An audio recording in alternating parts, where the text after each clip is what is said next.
ओम शांति। 16 मई 2024 के ईश्वरीय महावाक्य। पहले एक नजर मुरली के मुख्य पॉइंट पर। बाबा ने कहा, यहाँ तो बाप कभी गुस्सा आदि नहीं करते हैं, समझाते हैं। अगर बाप को याद नहीं करेंगे तो विकर्म विनाश नहीं होंगे, अपना ही जन्म जन्मांतर के लिए नुकसान करेंगे। बाप तो समझा नहीं देते हैं, आगे के लिए सुधर जाए। याद की यात्रा पर अटेंशन दो, साथ साथ चक्र को बुद्धि में रखो, दैवी गुण धारण करो, याद है मुख्य। सृष्टि चक्र की नॉलेज तो बहुत सिंपल है, वह है सोर्स ऑफ इनकम, परंतु उनके साथ दैवी गुण भी धारण करने हैं। छोटे बच्चों में भी आसुरी गुण होते हैं, लेकिन उन्हों को मारना बिल्कुल नहीं है और ही सीखते हैं। वहाँ सतयुग में तो सीखना नहीं होता है, यहाँ तो माँ बाप से बच्चे सब सीखते हैं। है भी सेकंड की बात, अलफ को जान गए हो तो बे बादशाही जरूर मिलनी चाहिए। और फिर बाबा ने कहा, अपने को आत्मा समझ मुझ अपने बेहद के बाप को याद करो, इसमें है मेहनत। तदबीर कराने वाला टीचर तो है, परंतु किसकी तकदीर में नहीं है तो टीचर भी क्या करे। यह बाप दादा दोनों इकट्ठे हैं। ढेर बच्चियों की चिट्ठियां आती है बाप दादा के नाम पर। शिव बाबा केयर ऑफ प्रजापिता ब्रह्मा। इसको कहा जाता है वैरायटी धर्मों का झाड़। वैरायटी फीचर्स है, एक न मिले दूसरे से। हर एक के एक्टिविटी का पार्ट एक न मिले दूसरे से। यह बहुत गुह्य बातें हैं। अच्छी रीति पुरुषार्थ भी करना चाहिए, टाइम वेस्ट नहीं करना चाहिए। स्कूल में टाइम वेस्ट करने से नापास हो जाएंगे। और फिर लास्ट में बाबा ने कहा, कर्म संन्यास नहीं है, परंतु बिल्कुल सहज योग, राजयोग, कर्म योग, संन्यास जरूर है। देवताओं की आत्माएं कितनी पवित्र और चमत्कारी है। जब सोल पवित्र है तो तन भी निरोगी पवित्र मिलता है। क्या प्राप्त किया जो उस मायावी धन पदार्थ अर्थात सर्वंश संन्यास किया है, तो जरूर उनसे उन्हों को जास्ती सुख शांति की प्राप्ति हुई, तभी तो धन पदार्थ को ठोकर मार दी है। राजा गोपी चंद ने अपना मीरा ने रानी पने का अथवा राजाई का संन्यास कर लिया। यह है ईश्वरीय अतीन्द्रिय अलौकिक सुख, जिसके आगे वो दुनियावी पदार्थ तुच्छ है। इस ज्ञान में पहले सहन करना पड़ता है। जितना सहन करेंगे उतना अंत में प्रभाव निकलेगा। बच्चों को सावधान भी किया, गफलत नहीं करो, उल्टा सुल्टा बोलो भी नहीं, शांति में रहो और बाप को याद करो। और अब सुनते हैं महावाक्यों को विस्तार से। मुरली का सार। मीठे बच्चे, अपने को सुधारने के लिए अटेंशन दो, दैवी गुण धारण करो। बाप कभी किसी पर नाराज नहीं होते, शिक्षा देते हैं, इसमें डरने की बात नहीं। प्रश्न है, बच्चों को कौन सी एक स्मृति रहे तो टाइम वेस्ट न करे। उत्तर है, यह संगम का समय है, बहुत ऊंची लॉटरी मिली है। बाप हमें हीरे जैसा देवता बना रहे हैं। यह स्मृति रहे तो कभी भी टाइम वेस्ट न करे। यह नॉलेज सोर्स ऑफ इनकम है, इसलिए पढ़ाई कभी मिस न हो।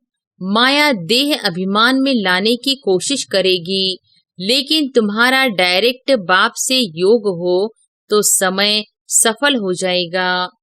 ओम शांति। बच्चों को यह तो मालूम है कि यह बाप है, इसमें डरने की कोई बात नहीं। यह कोई साधु महात्मा नहीं है जो कोई बद्दुआ करेंगे या गुस्सा करेंगे।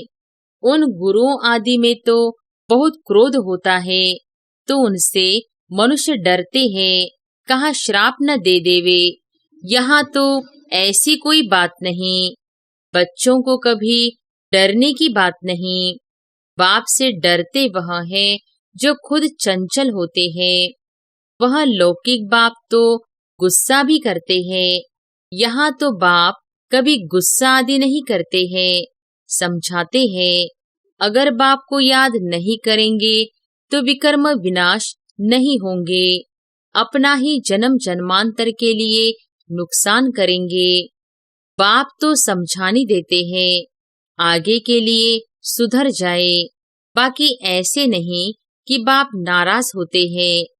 बाप तो समझाते रहते हैं, बच्चे अपने को सुधारने के लिए याद की यात्रा पर अटेंशन दो, साथ साथ चक्र को बुद्धि में रखो, दैवी गुण धारण करो, याद है मुख्य।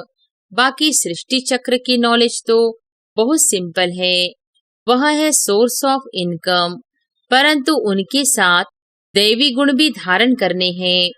इस समय है बिल्कुल आसुरी गुण। छोटे बच्चों में भी आसुरी गुण होते हैं, लेकिन उन्हों को मारना बिल्कुल नहीं है और ही सीखते हैं। वहाँ सतयुग में तो सीखना नहीं होता है, यहाँ तो माँ बाप से बच्चे सब सीखते हैं। बाबा गरीबों की बात करते हैं, साहूकारों के लिए तो यहाँ जैसे स्वर्ग है। उनको ज्ञान की दरकार नहीं, यह तो पढ़ाई है। टीचर चाहिए जो सिखावे, सुधारे। तो बाप गरीबों की बात करते हैं, कैसी हालत है, कैसे कैसे बच्चे खराब होते हैं। माँ बाप को सब देखते रहते हैं, फिर छोटेपन में ही सब खराब हो जाते हैं। यह रूहानी बाप कहते हैं, मैं भी गरीब निवास हूँ, समझाता हूँ। देखो इस दुनिया में मनुष्यों की क्या हालत है। तमोप्रधान दुनिया है, तमोप्रधान की भी कोई हद होती है ना। 1250 वर्ष तो कलयुग को हुए, एक दिन भी कम जास्ती नहीं। दुनिया जब पूरी तमोप्रधान हुई तब बाप को आना पड़ा। बाप कहते हैं, मैं ड्रामा अनुसार बंधायमान हूँ, मुझे आना ही पड़ता है। शुरू में कितने गरीब आए, साहूकार भी आए, दोनों इकट्ठे बैठते थे। बड़े बड़े घर की बच्चियां भागी, कुछ भी ले नहीं आई, कितना हंगामा हो गया। ड्रामा में जो होने का था वह हो गया, ख्याल भी नहीं था ऐसे होगा। बाबा खुद वंडर खाता था, क्या हो रहा है। इन्हों की हिस्ट्री बड़ी वंडरफुल है, यह भी ड्रामा में नोंद है। बाबा ने सबको कह दिया, चिट्ठी लिखा कर ले आओ, हम ज्ञान अमृत पीने जाते हैं। फिर उन्हों के पति लोग विलायत से आ गए। वह बोले, विष दो। यह कहे, हमने ज्ञान अमृत पिया है, विष कैसे दे सकते। इस पर उन्हों का एक गीत भी है, इसको कहते हैं चरित्र। शास्त्रों में फिर श्री कृष्ण के चरित्र लिख दिए हैं। श्री कृष्ण की तो बात हो न सके, तो यह सब ड्रामा में नोंद है। नाटक में यह सब होता है, हंसी कुड़ी आदि आदि। यह तो दोनों बाप कहते हैं, हमने कुछ भी नहीं किया, यह तो ड्रामा का खेल चल रहा है। छोटे छोटे बच्चे आ गए, अभी वह कितने बड़े बड़े हो गए हैं। बच्चों के कितने वंडरफुल नाम संदेश पुत्रियां ले आई। फिर जो उनसे भाग गए उनका वह नाम तो है ही नहीं। फिर पुराना नाम शुरू हो गया, इसलिए ब्राह्मणों की माला होती नहीं। तुम्हारे पास कुछ भी नहीं है, पहले माला फेरते थे, अभी तुम माला के दाने बनते हो। वहां भक्ति होती नहीं, यह नॉलेज है समझने की, है भी सेकंड की नॉलेज। फिर उनको कहते हैं ज्ञान का सागर। सारा सागर स्याही बना लो, जंगल कलम बनाओ, तो भी पूरा हो न सके। और फिर है भी सेकंड की बात, अलफ को जान गए हो तो बे बादशाही जरूर मिलनी चाहिए। तो वह अवस्था जमाने में अर्थात पतित से पावन होने में मेहनत है। बाप कहते हैं, अपने को आत्मा समझ मुझ अपने बेहद के बाप को याद करो। इसमें है मेहनत। तदबीर कराने वाला टीचर तो है, परंतु किसकी तकदीर में नहीं है तो टीचर भी क्या करे। टीचर तो पढ़ाएंगे, ऐसे तो नहीं रिश्वत लेकर पास कर देंगे। यह तो बच्चे समझते हैं, यह बाप दादा दोनों इकट्ठे हैं। ढेर बच्चियों की चिट्ठियां आती हैं बाप दादा के नाम पर। शिव बाबा केयर ऑफ प्रजापिता ब्रह्मा, बाप से वर्षा लेते हो। इस दादा द्वारा त्रिमूर्ति में है, ब्रह्मा द्वारा स्थापना कराते हैं। ब्रह्मा को क्रिएटर नहीं कहेंगे, बेहद का क्रिएटर तो वह बाप ही है। प्रजापिता ब्रह्मा भी बेहद का हो गया। प्रजापिता ब्रह्मा है तो बहुत प्रजा हो जाएगी। सब कहते हैं ग्रेट ग्रेट ग्रैंडफादर। शिव बाबा को ग्रेट ग्रेट ग्रैंडफादर नहीं कहेंगे, वह तो सभी आत्माओं का बाप हो गया। आत्माएं सभी भाई भाई हैं, फिर बहन भाई होते हैं। बेहद के सीजरे का हेड प्रजापिता ब्रह्मा हो गया। जैसे बिरादरी का सीजरा होता है ना, यह है बेहद का सीजरा। आदम और बीबी, एडम और ईव किसको कहते हैं? ब्रह्मा सरस्वती को कहेंगे। अब सीजरा तो बहुत बड़ा हो गया है, सारा झाड़ जर्जरीभूत हो गया है, फिर नया चाहिए। इसको कहा जाता है वैरायटी, धर्मों का झाड़। वैरायटी फीचर्स है, एक न मिले दूसरे से।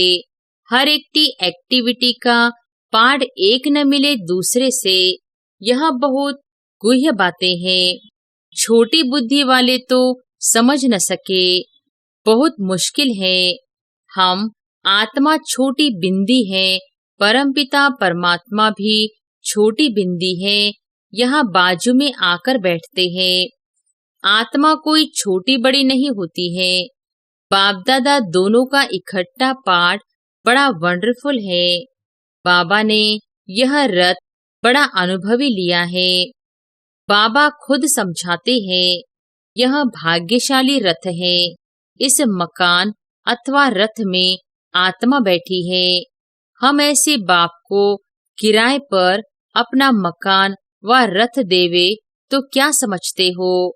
इसलिए इनको भाग्यशाली रथ कहा जाता है, जिसमें बाप बैठ तुम बच्चों को हीरे जैसा देवता बनाते हैं।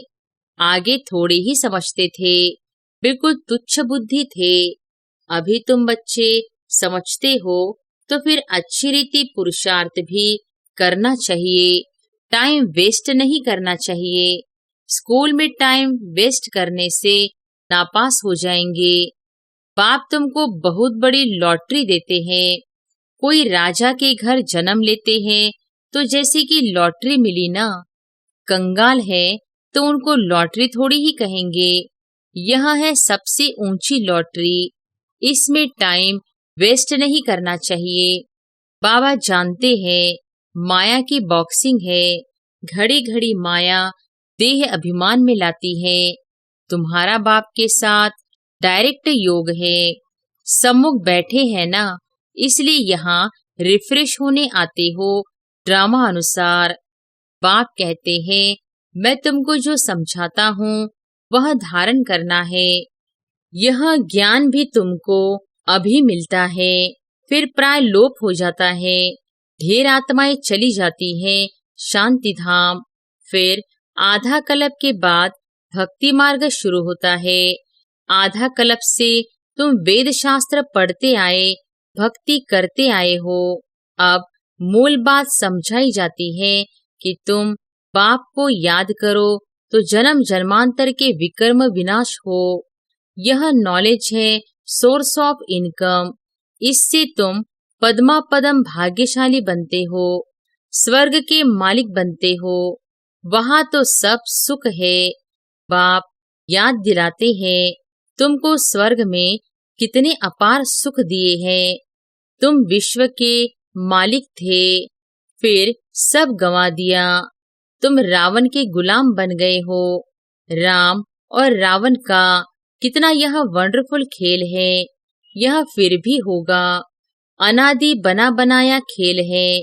स्वर्ग में तुम एवर हेल्दी वेल्दी रहते हो।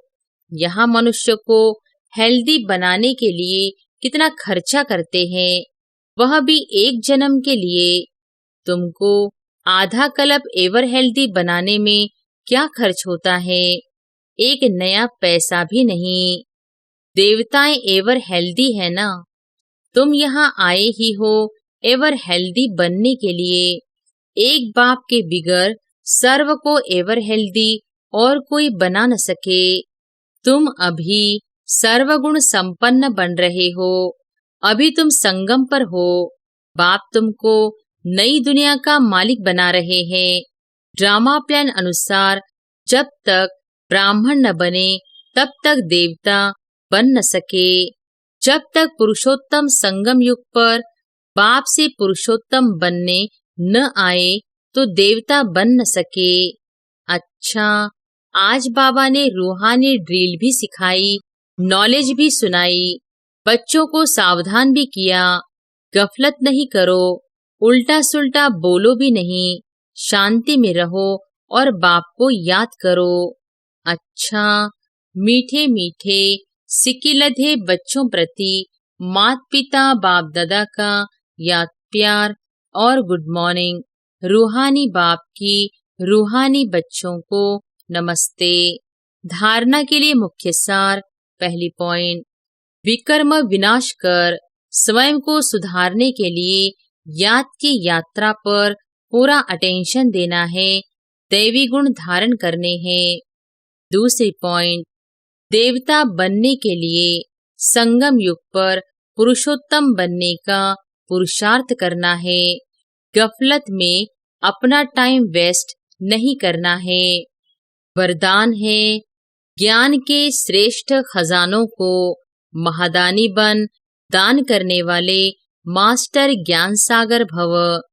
ज्ञान के श्रेष्ठ खजानों को महादानी बन दान करने वाले मास्टर ज्ञान सागर भव। जैसे बाप ज्ञान का सागर है, ऐसे मास्टर ज्ञान सागर बन सदा औरों को ज्ञान दान देते रहो। ज्ञान का कितना श्रेष्ठ खजाना आप बच्चों के पास है, उसी खजाने से भरपूर बन याद के अनुभवों से औरों की सेवा करो। जो भी खजाने मिले हैं, महादानी बन उनका दान करते रहो, क्योंकि यह खजाने जितना दान करेंगे उतना और भी बढ़ते जाएंगे। महादानी बनना अर्थात देना नहीं बल्कि और भी भरना। स्लोगन है, जीवन मुक्त के साथ देह से न्यारे विदेही बनना, यह है पुरुषार्थ की लास्ट स्टेज। मातेश्वरी जी के मधुर महावाक्य।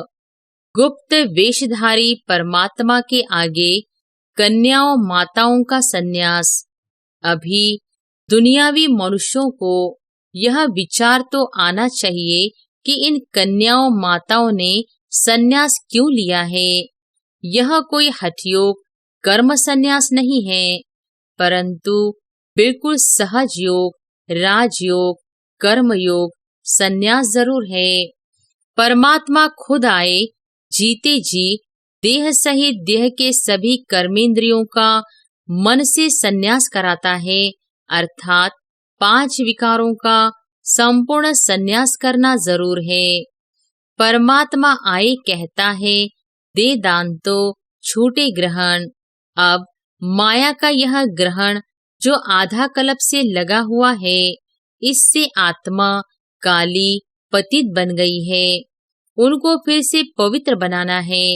देखो, देवताओं की आत्माएं कितनी पवित्र और चमत्कारी है। जब सोल पवित्र है तो तन भी निरोगी पवित्र मिलता है।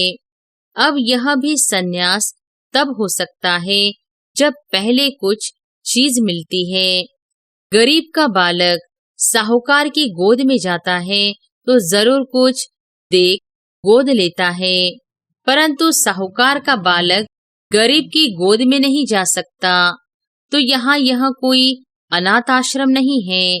यहाँ तो बड़े बड़े धनवान कुलवान माताएं कन्याएं हैं, जिन्हों को दुनियावी लोग अब भी चाहते हैं कि घर में वापस आ जाए, परंतु इन्होंने क्या प्राप्त किया जो उस मायावी धन पदार्थ अर्थात सर्वंश संन्यास किया है। तो जरूर उनसे उन्हों को जास्ती सुख शांति की प्राप्ति हुई, तभी तो उस धन पदार्थ को ठोकर मार दी है। जैसे राजा गोपी चंद ने अथवा मीरा ने रानी पने का अथवा राजाई का संन्यास कर लिया। यह है ईश्वरीय अतीन्द्रिय अलौकिक सुख, जिसके आगे वो दुनियावी पदार्थ तुच्छ है। उन्हों को यह पता है कि इस मरजीवा बनने से हम जन्म जन्मांतर के लिए अमरपुरी की बादशाही प्राप्त कर रहे हैं, तभी भविष्य बनाने का पुरुषार्थ कर रहे हैं। परमात्मा का बनना माना परमात्मा का हो जाना, सब कुछ उसको अर्पण कर देना, फिर वो रिटर्न में अविनाशी पद दे देता है। तो यह मनोकामना परमात्मा ही आकर इस संगम समय पूर्ण करता है, क्योंकि अपन जानते हैं कि विनाश ज्वाला में तन मन धन सहित सब भस्मीभूत हो ही जाएगा। तो क्यों न परमात्मा अर्थ सफल करे। अब यह राज भी समझना है कि जब सब विनाश होना है तो हम भी लेकर क्या करें। हमको कोई सन्यासियों के मुहाफिक मंडलेश्वर के मुहाफिक यहाँ महल बनाए नहीं बैठना है, परंतु ईश्वर अर्थ बीज बोने से वहाँ भविष्य जन्म जन्मांतर इनका बन जाना है। यह है गुप्त राज। प्रभु तो दाता है, एक देवे 100 पावे, परंतु इस ज्ञान में पहले सहन करना पड़ता है। जितना सहन करेंगे उतना अंत में प्रभाव निकलेगा। इसलिए अभी से लेकर पुरुषार्थ करो। अच्छा, ओम शांति।